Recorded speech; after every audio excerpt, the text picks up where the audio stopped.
ನಮಸ್ಕಾರ. ಇದು news and views. ನಾನು ಶಶಿಧರ್ ಭಟ್. ಪ್ರಾಯಶಃ ಇದನ್ನು ಬಹಳಷ್ಟು ಜನ ನಿರೀಕ್ಷಿಸಿರಲಿಲ್ಲ. ಇನ್ನೂ ಕೆಲವರು ನಿರೀಕ್ಷೆ ಮಾಡ್ತಾಯಿದ್ರು. ಈ ಸುದ್ದಿ ಹಲವು ಕಡೆ ಕೇಳ್ತಾ ಇತ್ತು. ಬೆಳಗಾವಿಯಲ್ಲಿ ಏನು ಅಧಿವೇಶನ ನಡೀತಾ ಇತ್ತು, ಆ ಸಂದರ್ಭದಲ್ಲಿ ಹೋಗುವಾಗ ನನಗೆ ಕೆಲವರು ಹೇಳಿದರು ಏನು ಅಂತಂದರೆ, ಇವರು ಗರ್ ವಾಪಸಿ ಆಗ್ತಾರೆ ಅಂತ. ಗೊತ್ತಾಯ್ತಲ್ವ ನಾನು ಯಾರ ಬಗ್ಗೆ ಮಾತನಾಡ್ತಾ ಇದ್ದೀನಿ? ಎಸ್, ಕಳೆದ 2 ದಿನಗಳಿಂದ ರಾಜ್ಯದ ಮಹತ್ವದ ರಾಜಕೀಯ ಬೆಳವಣಿಗೆ. ಜಗದೀಶ್ ಶೆಟ್ಟರ್, ಮಾಜಿ ಮುಖ್ಯಮಂತ್ರಿ, ವಿಧಾನಸಭೆಯ ಸ್ಪೀಕರ್ ಆಗಿದ್ದವರು, ವಿರೋಧ ಪಕ್ಷದ ನಾಯಕರಾಗಿ ಕೆಲಸ ಮಾಡಿದವರು, ಅವರು ಭಾರತೀಯ ಜನತಾ ಪಕ್ಷಕ್ಕೆ ವಾಪಸ್ಸಾದ ಸುದ್ದಿ. ಇದು ರಾಜ್ಯ ರಾಜಕೀಯದ ಮೇಲೆ ಯಾವ ರೀತಿಯ ಪರಿಣಾಮ ಬೀರುತ್ತೆ? ನಿನ್ನೆಯಿಂದ ಈ ಬಗ್ಗೆ ಚರ್ಚೆಗಳು ನಡೀತಾವೆ, ಪ್ರತಿಕ್ರಿಯೆಗಳು ಬರ್ತಿವೆ. ಬಿ ಜೆ ಪಿಯವರು ಪ್ರತಿಕ್ರಿಯೆ ನೀಡ್ತಿದ್ದಾರೆ, ಕಾಂಗ್ರೆಸ್ನವರು ಪ್ರತಿಕ್ರಿಯೆ ನೀಡ್ತಿದ್ದಾರೆ. ಏನಾಗುತ್ತೆ? ಎಸ್, ಇದು ಒಂದು ಮಹತ್ವದ ರಾಜಕೀಯ ಬೆಳವಣಿಗೆ ಅನ್ನೋದ್ರಲ್ಲಿ ನನಗೆ ಯಾವುದೇ ಅನುಮಾನ ಇಲ್ಲ. ಆದರೆ ಇದರಿಂದ ಉಂಟಾಗಬಹುದಾದ ಪರಿಣಾಮಗಳೇನಿವೆ ಬೇರೆ ಬೇರೆ ರಾಜಕೀಯ ಪಕ್ಷದ ಮೇಲೆ ಏನಾಗುತ್ತೆ? ಇವತ್ತು ಬೆಳಗ್ಗೆ ಒಂದು ಘಟನೆ ನಡೀತು ಹುಬ್ಬಳ್ಳಿಯ ಚೆನ್ನಮ್ಮ ಸರ್ಕಲ್ನಲ್ಲಿ. ಕಾಂಗ್ರೆಸ್ನ ಹಲವಾರು ಕಾರ್ಯಕರ್ತರು ಬಂದು ಅಲ್ಲಿ ಸಿಹಿ ಹಂಚಿದ್ರು. ಯೂಶ್ವಲಿ ಒಬ್ಬ ನಾಯಕ ಬಿಟ್ಟಾಗ ಯಾಕೆ ಬಿಟ್ಟರು, ಪ್ರತಿಭಟನೆ ಮಾಡೋದು ಏನಿದೆ ಅದು ಸಹಜವಾದದ್ದು. ಆದರೆ ಇಲ್ಲಿ ಹಾಗಾಗಿಲ್ಲ. ಕಾಂಗ್ರೆಸ್ನ ಕಾರ್ಯಕರ್ತರು ಚೆನ್ನಮ್ಮ ಸರ್ಕಲ್ನಲ್ಲಿ ಬಂದು ಸಿಹಿ ಹಂಚಿ ಕೃತಜ್ಞತೆ ಸಲ್ಲಿಸಿದ್ರು. ಯಾರಿಗೆ? ಜಗದೀಶ್ ಶೆಟ್ಟರ್ ಅವರಿಗೆ. ನೀವು ನಿಮ್ಮ ಮಾತೃ ಪಕ್ಷಕ್ಕೆ ಹೋಗಿ ಒಳ್ಳೆ ಕೆಲಸ ಮಾಡಿದ್ರಿ, ಗುಡ್ ಬೈ ಅಂದರು ಕಾಂಗ್ರೆಸ್ ಅದು ಜಗದೀಶ್ ಶೆಟ್ಟರ್ ಅವರು ಕಾಂಗ್ರೆಸ್ಸಿಗೆ ಬಂದ ಮೇಲೆ ಅಲ್ಲಿ ಯಾವ ಪರಿಣಾಮವನ್ನು ಉಂಟು ಮಾಡಿತ್ತು ಅನ್ನೋದನ್ನು ತೋರಿಸ್ಕೊಳುತ್ತೆ. ಅಂದರೆ ಕಾಂಗ್ರೆಸ್ ಪಕ್ಷದ ಒಂದು ಗುಂಪು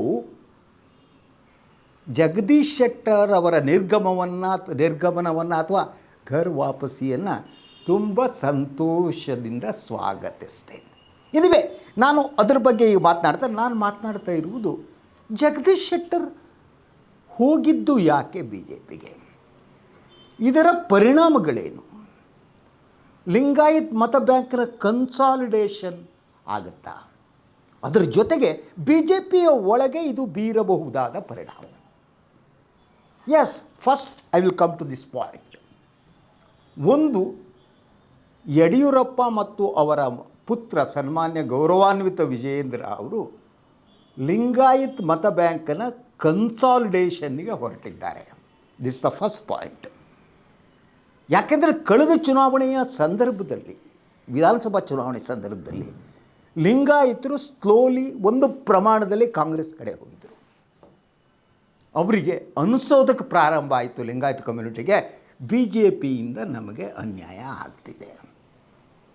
ಸೊ ಈ ಒಂದು ವಾತಾವರಣವನ್ನು ಬದಲಿಸುವ ಯತ್ನವನ್ನು ಯಡಿಯೂರಪ್ಪ ಪ್ರಾರಂಭಿಸಿದ್ದಾರೆ. That is Lingayat consolidation. Lingayat ಮತಗಳನ್ನು ಬಿ ಜೆ ಪಿಯ ಪರವಾಗಿ ಕ್ರೋಢೀಕರಿಸುವುದು ಮತ್ತು ಮುಂಬರುವ ಲೋಕಸಭಾ ಚುನಾವಣೆ ಏನಿದೆ ಆ ಚುನಾವಣೆಯಲ್ಲಿ ಬಿ ಜೆ ಪಿಯನ್ನು ಗೆಲ್ಲಿಸಿಕೊಂಡು ಬರೋದು. ಅದು ಸುಲಭನಾ? ಅದು ಸಾಧ್ಯ ಆಗುತ್ತಾ? ಅದು ಬೀರುವ ಪರಿಣಾಮ ಏನು? ಸೊ ಒಂದು, ಜಗದೀಶ್ ಶೆಟ್ಟರ್ ಅವರ ವಾಪಸಾತಿಯ ನೇರವಾದ ಪರಿಣಾಮ ನನಗನ್ನಿಸೋ ಹಾಗೆ ಈಗ ಬಿ ಜೆ ಪಿಯಲ್ಲಿರುವ ಕೆಲವು ಲಿಂಗಾಯತ ನಾಯಕರ ಮೇಲಾಗುತ್ತೆ. ಮೊದಲನೇದಾಗಿ ಸನ್ಮಾನ್ಯ ಸೋಮಣ್ಣವರು ದುಃಖದಲ್ಲಿದ್ದರು, ಸೋಮಣ್ಣವರು ಅಸಹಾಯಕತೆಯಲ್ಲಿದ್ದರು, ಸೋಮಣ್ಣವರು ಪಕ್ಷದ ವರಿಷ್ಠರು ನನಗೆ ಮೋಸ ಮಾಡಿದ್ರಪ್ಪ ಅಂತಿದ್ದರು, 2 ಕ್ಷೇತ್ರಗಳಲ್ಲಿ ವಿಧಾನಸಭೆ ಚುನಾವಣೆ ನಿಲ್ಲಿಸಿ ನನ್ನ ಮುಳುಗಿಸ್ಬಿಟ್ರು ಅಂತಿದ್ದರು, ಮಗನಿಗೆ ರಿಹ್ಯಾಬಿಲಿಟೇಷನ್ ಆಗಲ್ಲ ಅಂತ ದುಃಖದಲ್ಲಿದ್ದರು. ಆ ಸಂದರ್ಭದಲ್ಲಿ ಅವರು ದೆಹಲಿಗೆ ಹೋಗಿ ಅಮಿತ್ ಶಾ ಅವರನ್ನು ಭೇಟಿ ಮಾಡಿದರು ಸೋಮಣ್ಣ. ಆಗ ಒಂದು ಪ್ರಸ್ತಾವನೆಯನ್ನು ಅಮಿತ್ ಶಾ ಮುಂದೆ ಸೋಮಣ್ಣ ಇಟ್ಟಿದ್ದರು. ನೋಡಿ, ನನ್ನ ರಾಜ್ಯಸಭಾ ಸದಸ್ಯನಾಗಿ ಮಾಡಿ ಲೋಕಸಭಾ ಚುನಾವಣೆಯಲ್ಲಿ ನಾನು 3 ಸ್ಥಾನಗಳನ್ನು ಗೆಲ್ಲಿಸ್ತೀನಿ. ಇದಕ್ಕೆ ಅಮಿತ್ ಶಾ ಏನು ಹೇಳಿದ್ರು ಬಿಟ್ಟರು ಅದು ಗೊತ್ತಿಲ್ಲ ನನಗೆ. ಆದರೆ ಭಾಳ ಸಂತೋಷದಿಂದ ಸೋಮಣ್ಣ ವಾಪಸ್ ಬಂದಿದ್ದರು. ಹಾಗೆಯೇ ಪಕ್ಷದಿಂದ ಒಂದು ಡಿಸ್ಟೆನ್ಸನ್ನು ಒಂದು ಹಂತದಲ್ಲಿ ಕಾಯ್ದುಕೊಂಡು ಬಂದಿದ್ದಂಥ ಸನ್ಮಾನ್ಯ ಸೋಮಣ್ಣ ಇದ್ದಕ್ಕಿದ್ದಾಗೆ ಆ್ಯಕ್ಟಿವ್ ಆಗಿ ಏನು ಈ ರಾಮ ಪ್ರಾಣ ಪ್ರತಿಷ್ಠೆ ಇದೇನಿದೆ ಆ ಸಂದರ್ಭದಲ್ಲಿ ವಿಜಯನಗರ ಎಲ್ಲ ಕಡೆ ಬೆಂಗಳೂರು ಕಡೆ ಎಲ್ಲ ದೊಡ್ಡ ದೊಡ್ಡ ಬೋರ್ಡ್ಗಳನ್ನ ಹಾಕಿಸಿ ಫೋಟೋ ಹಾಕ್ಸಿದ್ರು. ಆದರೆ ಈಗ ಇರುವ ಪ್ರಶ್ನೆ ಅಂದರೆ ಜಗದೀಶ್ ಶೆಟ್ಟರ್ ಅವರ ಗರ್ವಾಪ್ಸಾತಿ ಸೋಮಣ್ಣವರ ಲಿಂಗಾಯತ ನಾಯಕತ್ವದ ಮೇಲೆ ಯಾವ ಪರಿಣಾಮ ಬೀರುತ್ತೆ. Yes, it's the most important thing. Delhi B J P ಮೂಲಗಳಿಂದ ಬಂದಿರುವ ವರದಿಯ ಪ್ರಕಾರ ಜಗದೀಶ್ ಶೆಟ್ಟರ್ ಅವ್ರನ್ನ ರಾಜ್ಯಸಭೆ ಸದಸ್ಯರನ್ನಾಗಿ ಮಾಡೋ ಚಾನ್ಸಸ್ ಇದೆ. That's one proposal B J P has. Second, Belagavi ಕ್ಷೇತ್ರದಿಂದ ಲೋಕಸಭೆಗೆ ಜಗದೀಶ್ ಶೆಟ್ಟರ್ ಅವನ್ನ ನಿಲ್ಲಿಸ್ಬೋದಾ ಅಂತ. ಯಾಕಂದರೆ ಜಗದೀಶ್ ಶೆಟ್ಟರ್ ಮತ್ತು ಅಂಗಡಿಯವರು ಏನಿದ್ದಾರೆ ಅವರು ಸಂಬಂಧಿಕರು. ಸುರೇಶ್ ಅಂಗಡಿ ಅವರು ತೀರ್ಕೊಂಡಿದ್ದಾರೆ. ಅವರ ಶ್ರೀಮತಿಯವರಿಗೆ ಮತ್ತೆ ನಿಲ್ಲೋ ಆಸಕ್ತಿ ಇಲ್ಲ ಅಂತ ಹೇಳಲಾಗ್ತಾ ಇದೆ. ಆ ಒಂದು ಕ್ಷೇತ್ರದಿಂದ ಸನ್ಮಾನ್ಯ ಜಗದೀಶ್ ಶೆಟ್ಟರ್ ಅವರು ಸ್ಪರ್ಧಿಸೋದು ಅಂತ. ಒಂದೊಮ್ಮೆ ಅವರಿಗೆ ರಾಜ್ಯಸಭಾ ಒಂದು ಸದಸ್ಯತ್ವವನ್ನು ಕೊಟ್ಟರೆ ಆಗ ಸನ್ಮಾನ್ಯ ಸೋಮಣ್ಣ ಏನಿದ್ದಾರೆ ಸೋಮಣ್ಣವರಿಗೆ ಬಾಗಿಲು ಕ್ಲೋಸ್ ಆಗುತ್ತೆ. ಅವರಿಗೆ ತುಮಕೂರಿಂದ ಸೀಟ್ ಸಿಗುತ್ತೆ ಅಂತ ಹೇಳೋದಕ್ಕೂ ಸಾಧ್ಯ ಆಗಲ್ಲ. ಅಂದರೆ ಒಟ್ಟಾರೆ ಲಿಂಗಾಯತ ನಾಯಕತ್ವದ ಪ್ರಶ್ನೆ ಏನಿದೆ ಆ ಪ್ರಶ್ನೆ ಒಂದು ಕಡೆ ಲಿಂಗಾಯತ್ ಕನ್ಸಾಲಿಡೇಷನ್ ಅನ್ನು ಮಾಡೋದಕ್ಕೆ ಹೊರಟಂಥ ಯಡಿಯೂರಪ್ಪ ವಿಜಯೇಂದ್ರ, ಇನ್ನೊಂದೆಡೆ ಸೋಮಣ್ಣ ಏನಿದ್ದಾರೆ ಸೋಮಣ್ಣನವರ ರಿಹ್ಯಾಬಿಲಿಟೇಷನ್ ಆಗದೆ ಇರೋದು. ಜಗದೀಶ್ ಶೆಟ್ಟರ್ ರಿಹ್ಯಾಬಿಲಿಟೇಷನ್ ಆದರೆ ಸೋಮಣ್ಣ ಅವ್ರ ರಿಹ್ಯಾಬಿಲಿಟೇಷನ್ ಆಗಲ್ಲ. ಯಾಕಂದರೆ both are from same community, Lingayat community. ಈಗ ಇನ್ನೊಂದು ಪ್ರಶ್ನೆ ಭಾಳ ಮುಖ್ಯವಾಗಿ ಇರುವುದು ಅಂತ ಅಂದರೆ ಯಡಿಯೂರಪ್ಪ ಮತ್ತು ವಿಜಯೇಂದ್ರ ಇಬ್ಬರು ಸೇರಿ ಜಗದೀಶ್ ಶೆಟ್ಟರನ್ನು ವಾಪಸ್ ಕರೆತರುವ ಮೂಲಕ ಸನ್ಮಾನ್ಯ ಸೋಮಣ್ಣ ಅವರ ಭವಿಷ್ಯದಕ್ಕೆ ಕೊಡಲಿ ಪೇಟು ಕೊಡ್ತಿದ್ದಾರಾ? Whether they are playing their game. ಯಾಕಂದರೆ ಸೋಮಣ್ಣ ಎಂದೂ ಕೂಡ ಯಡಿಯೂರಪ್ಪನವ್ರ ಜೊತೆ ವಿಜಯೇಂದ್ರ ಜೊತೆ ಒಳ್ಳೆಯ ಸಂಬಂಧವನ್ನು ಇಟ್ಕೊಂಡಿರಲಿಲ್ಲ. ಈವನ್ ಚುನಾವಣೆ ಮುಗಿದ ಮೇಲೂ ಕೂಡ ಅವರು ಹಲವು ಸಂದರ್ಭದಲ್ಲಿ indirectly attacked both Yediyurappa and Vijayendra. ಆ ಸೇಡನ್ನು ತೀರಿಸ್ಕೊತಿದ್ದಾರೆ. ಒಂದೇ ಕಲ್ಲಿನಲ್ಲಿ ಎರಡು ಹಕ್ಕಿಯನ್ನು ಹೊಡೆಯುವ ಕೆಲಸವನ್ನು ಮಾಡ್ತಿದ್ದಾರೆ.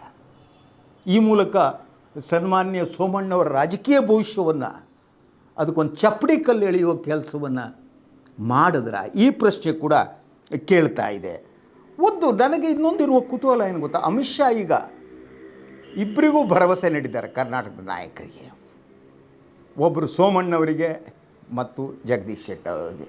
ಇಬ್ಬರು ಭರವಸೆಯನ್ನು ಅವರು ಈಡೇರಿಸ್ತಾರ ಅಥವಾ ಒಬ್ಬರನ್ನ ಭರವಸೆ ಈಡೇರಿಸಿ ಇನ್ನೊಬ್ಬರನ್ನ ಡಂಪ್ ಮಾಡ್ತಾರೆ.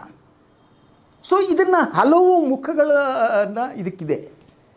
ಈ ಬೆಳವಣಿಗೆಯನ್ನು ನಾವು ಬೇರೆ ಬೇರೆ ದೃಷ್ಟಿಕೋನದಿಂದ ನೋಡ್ಬೋದಾಗಿದೆ. ಒಂದು, ವಾಟ್ ಇಟ್ ಶೋಸ್ ಅಂದರೆ Yediyurappa is still and is a most powerful politician in B J P. Yediyurappa ಮತ್ತೆ ಪ್ರಶ್ನಾತೀತ ನಾಯಕರಾಗಿ ಹೊರಹೊಮ್ಮಿದ್ದು ಮತ್ತು ಬಿ ಎಲ್ ಸಂತೋಷ್ ಏನಿದ್ದಾರೆ ಅವ್ರನ್ನ ಸಂಪೂರ್ಣವಾಗಿ ನೇಪಥ್ಯಕ್ಕೆ ತಳ್ಳಲಾಗಿದೆ. ಈ last the game as of now. I don't know because is from ಸಂಘ ಪರಿವಾರ್, ನಾಳೆ ಮತ್ತೆ ಎಮರ್ಜ್ ಆಗ್ಬೋದು. ಬಟ್ ಬಿ ಜೆ ಪಿಯ ನಾಯಕತ್ವ ಅಮಿತ್ ಶಾ ಆ್ಯಂಡ್ ಮೋದಿ ಕರ್ನಾಟಕದ ರಾಜಕೀಯಕ್ಕೆ ಸಂಬಂಧಪಟ್ಟ ಹಾಗೆ ಬಿ ಎಲ್ ಸಂತೋಷ್ ಅವರನ್ನು ಹೊರಗೆ ತಳ್ಳಿದ್ದಾರೆ. ಯಡಿಯೂರಪ್ಪನವರಿಗೆ ಸಂಪೂರ್ಣ ಅಧಿಕಾರ ಕೊಟ್ಟ ಹಾಗೆ ಕಾಣುತ್ತೆ.